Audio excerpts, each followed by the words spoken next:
పూర్తి వివరాలకు చదవండి రేపటి అక్షర శిల్పం దినపత్రికలో.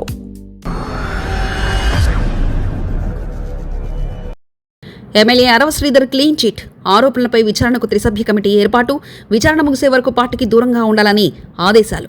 అయినా పార్టీలో హుషారుగా తిరుగుతున్న శ్రీధర్. ఆంధ్రప్రదేశ్ రాజకీయాల్లో రైల్వే కోడూరు జనసేన ఎమ్మెల్యే అరవ శ్రీధర్ వ్యవహారం ఇప్పుడు పెనుసంచలంగా మారింది. ఆయనపై వచ్చిన రాసలీల ఆరోపణలు పార్టీకి పెద్ద తలనొప్పిగా మారాయి. ఈ నేపథ్యంలో పార్టీ అంతర్గత విచారణ కమిటీ నివేదికపై సర్వత్రా ఉత్కంఠ నెలకొంది. తాజా పరిణామాలను చూస్తుంటే అరవ శ్రీధర్కు పార్టీ దాదాపు క్లీన్ చిట్ ఇచ్చేసినట్లు కనిపిస్తుందని రాజకీయ వర్గాల్లో చర్చ నడుస్తుంది.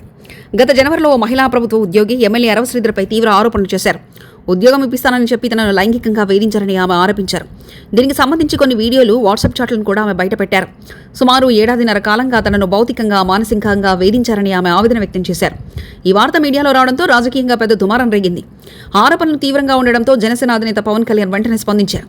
ఈ వ్యవహారంపై నిజానిజాలు తేల్చడానికి 3 సభ్యులతో కూడిన ఒక అంతర్గత కమిటీని వేశారు. ఈ కమిటీ నివేదిక వచ్చే వరకు అరవ శ్రీధర్ను పార్టీ కార్యకలాపాలకు దూరంగా ఉండాలని ఆదేశించారు. తమ్మళ్లపల్లి రమాదేవి, టి శివశంకర్, టిసి వరుణ్ ఈ కమిటీలో సభ్యులుగా ఉన్నారు. వీరు బాధితురాలతో పాటు ఎమ్మెల్యేలను కూడా విచారించి నివేదిక ఇవ్వాల్సి ఉంది. అయితే గత కొన్ని రోజులుగా అరవ శ్రీధర్ మళ్లీ పార్టీ కార్యక్రమాల్లో చురుగ్గా పాల్గొంటున్నారు.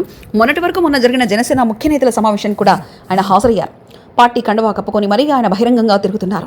విచారణ కమిటీ ఇంకా పూర్తి నివేదిక ఇవ్వకముందే ఆయన పార్టీలోకి ఎలా అనుమతించారనే ప్రశ్నలు వస్తున్నాయి.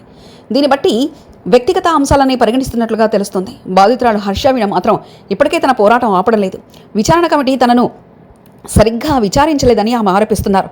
తనకు ఒకసారి కమిటీ ముందు పూర్తి వివరాలు చెప్పే అవకాశం ఇవ్వాలని ఆమె కోరుతున్నారు. కానీ కమిటీ మాత్రం సమయం కావాలని చెప్తూ వస్తుంది. ఎమ్మెల్యేకు పార్టీ మద్దతిస్తుండటంపై ఆమె తీవ్ర అభ్యంతరం వ్యక్తం చేస్తున్నారు. చట్టపరంగా తనకు న్యాయం జరగాలని ఆమె డిమాండ్ చేస్తున్నారు. ఈ అంశాలన్నీ వైకాపా తీవ్రంగా విమర్శిస్తుంది. మహిళల భద్రత గురించి మాట్లాడే పవన్ కళ్యాణ్ తన పార్టీ ఎమ్మెల్యేలపై ఆరోపణలు వస్తే ఎందుకు మౌనంగా ఉన్నారని వారు ప్రశ్నిస్తున్నారు. అరవ శ్రీధర్ను రక్షించేందుకు ప్రభుత్వం, పార్టీ ప్రయత్నిస్తుందని ఆరోపిస్తున్నారు.